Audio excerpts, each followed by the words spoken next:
अगर किसी चुनाव में आपका नाम ही मतदाता सूची में न हो तो क्या आपका वोट देने का अधिकार बचता है? भारत के संविधान निर्माता डॉक्टर बी.आर. अम्बेडकर ने 1950 में साफ कहा था, चुनाव की ईमानदारी मतदाता सूची से शुरू होती है। लेकिन आज 75 साल बाद जब इलेक्टोरल रोल्स को ठीक करने की बात हो रही है तो सवाल उठ रहा है, क्या यह सुधार है या किसी के अधिकारों पर खतरा?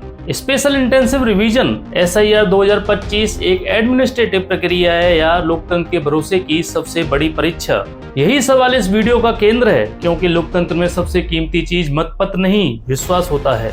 12 अप्रैल 1950 को संसद में रिप्रेजेंटेशन ऑफ पीपल बिल पेश करते हुए डॉक्टर बी.आर. अम्बेडकर ने एक बहुत साफ और बुनियादी बात कही थी। उन्होंने कहा था कि इलेक्टोरल रोल की तैयारी चुनाव के लिए एक कंडीशन प्रेसिडेंट है, यानी अगर मतदाता सूची सही नहीं है तो चुनाव की प्रक्रिया पर सवाल खड़े हो जाते हैं। इसी सोच के आधार पर भारत के कानूनी ढांचे में व्यवस्था बनाई गई कि मतदाता सूची का समय समय पर रिवीजन हो ताकि गलतियां सुधरें और लोकतंत्र की नींव मजबूत बनी रहे। लेकिन आज इस प्रक्रिया को लेकर नई चिंताएं सामने आ रही हैं। हाल के वर्षों में इलेक्शन कमीशन ऑफ इंडिया ने कुछ राज्यों में स्पेशल इंटेंसिव रिवीजन SIR के जरिए इलेक्टोरल रूल्स को रिवाइज करने का फैसला लिया है। कागजों पर यह एक एडमिनिस्ट्रेटिव एक्सरसाइज लगती है, लेकिन जमीनी स्तर पर इसने कई सवाल खड़े कर दिए हैं। मुद्दा यह नहीं है कि मतदाता सूची को अपडेट किया जा रहा है, मुद्दा यह है कि किस तरीके से, किस दिशा में यह काम हो रहा है। क्या यह प्रक्रिया लोगों के भरोसे को और मजबूत करेगी या फिर आम मतदाता के मन में यह डर पैदा करेगी कि उसका नाम कभी भी सूची से बाहर हो सकता है? लोकतंत्र में सबसे कीमती चीज विश्वास होता है और असली सवाल यही है कि इलेक्टोरल रोल की यह रिवीजन उस विश्वास को बढ़ाएगी या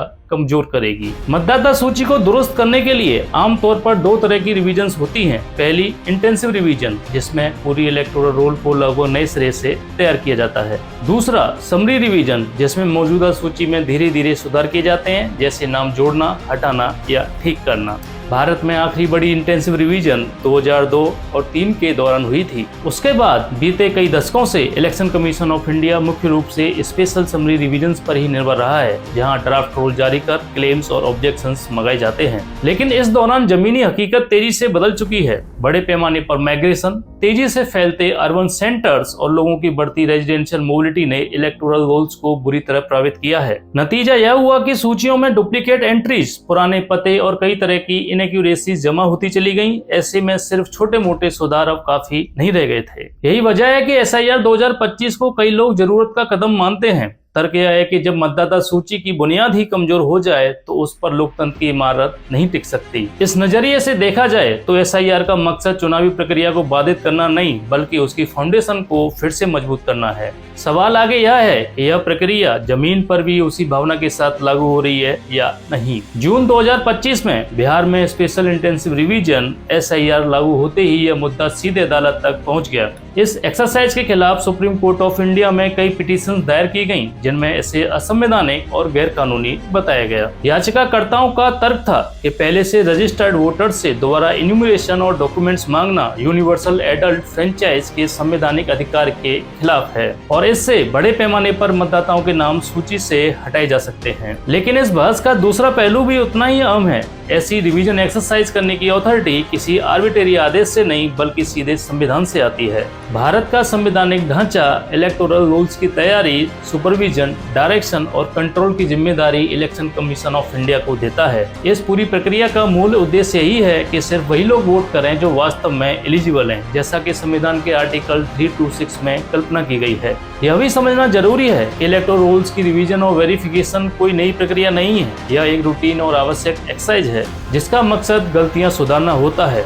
सिर्फ वेरिफिकेशन या करेक्शन का मतलब अपने आप में मताधिकार से वंचित करना या किसी खास समूह को टारगेट करना नहीं होता। कई देशों में यह काम और भी व्यवस्थित तरीके से होता है। उदाहरण के तौर पर जर्मनी और कनाडा में सिविल रजिस्ट्रीज या अलग अलग सरकारी एजेंसीज के बीच इंफॉर्मेशन शेयरिंग के जरिए वोटर रोल्स को अपडेट किया जाता है। भारत में ऐसी कोई इंटीग्रेटेड सिस्टम मौजूद नहीं है। इसी वजह से इलेक्शन कमीशन ऑफ इंडिया को एलिजिबिलिटी वेरीफाई करने के लिए स्वतंत्र रूप से एक्सरसाइज करनी पड़ती है।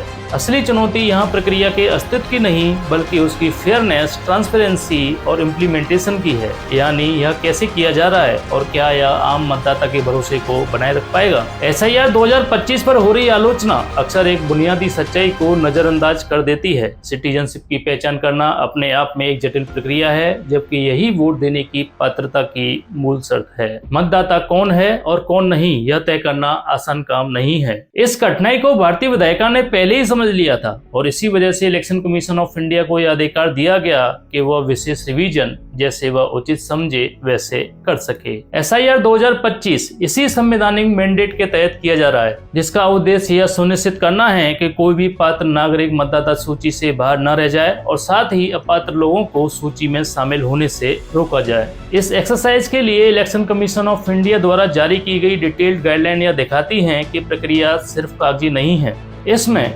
Administrative innovations, technological improvements, transparency and participation बढ़ाने की कोशिशें शामिल हैं। मौजूदा SIR फ्रेमवर्क के तहत हर मतदाता का door to door physical verification किया जा रहा है ताकि सूची जमीनी हकीकत से मेल खा सके। सिटीजनशिप साबित करने की जिम्मेदारी अब भी एप्लीकेंट पर ही है, लेकिन यहाँ एक अहम बदलाव किया गया है। पहले जहाँ एक्सेप्टेबल डॉक्यूमेंट्स की सूची बेहद सीमित थी, वहीं अब इसे बढ़ाकर 11 प्रकार के दस्तावेज तक कर दिया गया है, जबकि 2003 में यह संख्या सिर्फ 4 थी। इससे फ्रेमवर्क ज्यादा लिबरल और इलेक्टर फ्रेंडली बन गया है। इसके अलावा सुप्रीम कोर्ट ऑफ इंडिया के सुझाव पर इलेक्शन कमीशन ऑफ इंडिया ने आधार को भी आइडेंटिटी प्रूफ के रूप में स्वीकार करने पर सहमति जताई है। यह कदम कई मतदाताओं के लिए बड़ी राहत साबित हुआ है। सिर्फ यही नहीं, बूथ लेवल ऑफिसर्स को भी इस प्रक्रिया में सक्रिय भूमिका दी गई है। उन्होंने मतदाताओं की एलिजिबिलिटी समझने, पुराने रिकॉर्ड ढूंढने और जरूरी डॉक्यूमेंट्स हासिल करने में मदद की है। यानी SIR 2025 को सिर्फ एक स्क्रीनिंग एक्सरसाइज के रूप में नहीं बल्कि असिस्टेंस बेस्ड वेरिफिकेशन प्रोसेस के तौर पर पेश करने की कोशिश की गई है। असली सवाल अब यह है, क्या यह व्यवस्था जमीन पर उतनी ही संवेदनशील और निष्पक्ष साबित हो पाएगी जितनी कागजों पर दिखाई देती है। SIR की यह पूरी प्रक्रिया एक और अहम बदलाव की ओर इशारा करती है, टेक्नोलॉजिकल एक्सेसिबिलिटी की तरफ। पहली बार ऐसा हुआ है कि इस एक्सरसाइज से जुड़े सभी सपोर्टिंग डॉक्यूमेंट्स को डिजिटाइज किया गया है। इसके साथ ही इन्यूमरेशन फॉर्म्स भी अब ऑनलाइन प्लेटफॉर्म्स के जरिए उपलब्ध कराए जा रहे हैं, यानी मतदाता को हर छोटे काम के लिए दफ्तरों के चक्कर लगाने की मजबूरी नहीं रह जाती। इतना ही नहीं, ड्राफ्ट इलेक्टोरल रोल के प्रकाशन के बाद अगर किसी व्यक्ति को अपने नाम को लेकर कोई क्लेम या ऑब्जेक्शन है तो वह इसे भी ऑनलाइन प्लेटफॉर्म के माध्यम से दर्ज करा सकता है। यह व्यवस्था खास तौर पर उन लोगों के लिए अहम है जो समय, दूरी या संसाधनों की वजह से पारंपरिक तरीकों से शिकायत दर्ज नहीं करा पाते थे।